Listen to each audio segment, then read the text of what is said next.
कहानी सुनने से पहले कृपया मेरे चैनल को सब्सक्राइब ज़रूर करें और साथ में बेल आइकन को भी दबा दें ताकि मेरे नए वीडियो का नोटिफिकेशन आपको मिल जाए। और अगर वीडियो अच्छा लगे तो कृपया लाइक, कमेंट और ज़्यादा से ज़्यादा शेयर करें। एक बार गौतम बुद्ध कहीं जा रहे थे।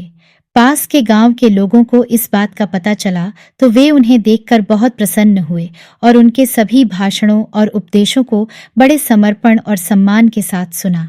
हालांकि एक आदमी ऐसा भी था जिसे इसके विपरीत महसूस हुआ। वह बुद्ध को पसंद नहीं करता था और मानता था कि वह एक धोखेबाज के अलावा कुछ नहीं था, जो गलत चीजों का प्रचार करता था और लोगों का दिमाग खराब करता था। इसलिए जब बुद्ध अपना भाषण दे रहे थे तो वह आदमी उनके सामने खड़ा हो गया और उन्हें गालियां देते हुए चिल्लाने लगा। लेकिन बुद्ध अचंभित थे।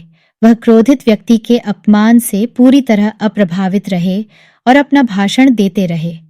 इससे वह आदमी और भी क्रोधित हो गया। तो उसने कहा, आपको दूसरों को ज्ञान फैलाने का कोई अधिकार नहीं है। आपको भाषण देने और दूसरे लोगों को कुछ सिखाने का कोई अधिकार नहीं है।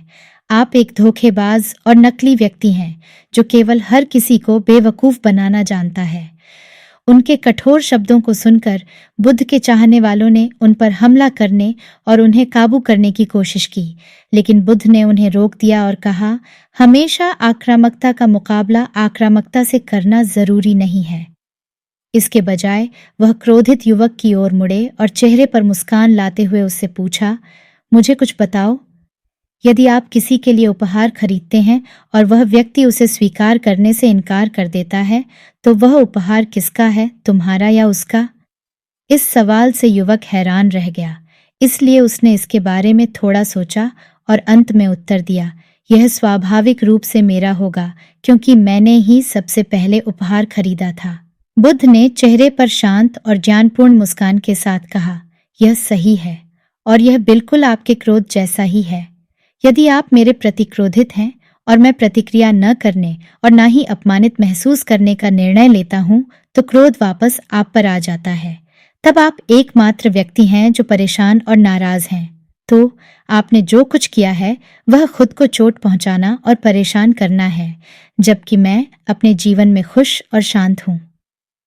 वह आदमी समझ गया कि बुद्ध क्या कह रहे थे और उसे बहुत शर्मिंदगी महसूस हुई। उस व्यक्ति ने बताया कि उसे अतीत में कई साधु संतों से निराशा हुई थी और उसे अब बुद्धिमानों की शिक्षाओं पर विश्वास नहीं रहा। वह निराश हो गया था और संदेह से भर गया था।